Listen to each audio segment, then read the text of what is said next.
जनपद में कानून व्यवस्था को और उसके अधिक सुदृढ़ बनाए रखने के उद्देश्य से एडीजी भानु भास्कर ने शामली जिलाधिकारी और पुलिस उच्चाधिकारी और पुलिस फोर्स के साथ कई थाना क्षेत्र स्थित जामा मस्जिद समेत विभिन्न संवेदनशील स्थानों का भ्रमण कर सुरक्षा व्यवस्था का जायजा लिया। इस दौरान उन्होंने मौके पर तैनात पुलिसकर्मियों को आवश्यक दिशा निर्देश दिए और सतर्कता बरतने के निर्देश दिए। भ्रमण के दौरान एडीजी भानु भास्कर ने बताया कि आने वाले समय में घने कोहरे के कारण आपराधिक घटनाओं में बढ़ोतरी की आशंका रहती है, जिसे रोकने के लिए पुलिस प्रशासन पहले से ही रणनीति तैयार कर रहा है। इसके साथ ही जनपद में लंबित मामलों की समीक्षा की जाएगी और उनके शीघ्र निस्तारण के लिए प्रभावी कदम उठाए जाएंगे। उन्होंने कहा कि भविष्य में सामने आने वाली चुनौतियों को ध्यान में रखते हुए पुलिस व्यवस्था को और मजबूत किया जाएगा। एडीजी ने एसआईआर को लेकर भी अधिकारियों को आवश्यक दिशा निर्देश दिए। उन्होंने कहा कि जनपद में रह रहे संदिग्ध लोगों की विस्तृत रिपोर्ट तैयार कर उच्च अधिकारियों को भेजी जाएगी ताकि समय रहते आवश्यक कार्यवाही सुनिश्चित की जा सके।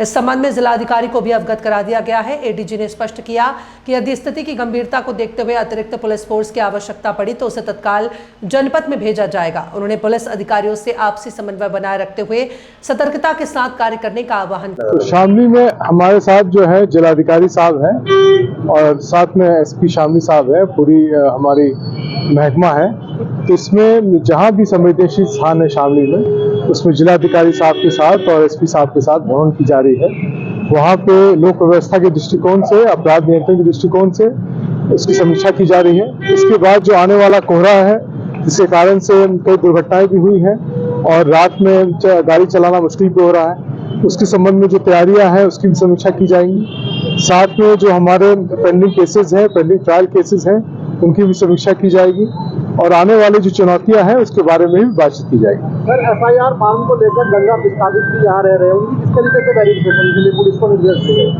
उसमें लगातार जिलाधिकारी स्तर से हो रहा है लगातार और साथ में शासनिक स्तर से हो रहा है। जहां भी पुलिस की आवश्यकता है तो उसको जिलाधिकारी साहब तत्कालिक रूप से बताते हैं। पुलिस का बल को पूरा उपलब्ध रहता है और साथ में एक प्रक्रिया बनाई गई है आइडेंटिफाई करके उनके खिलाफ कार्रवाई करने के लिए।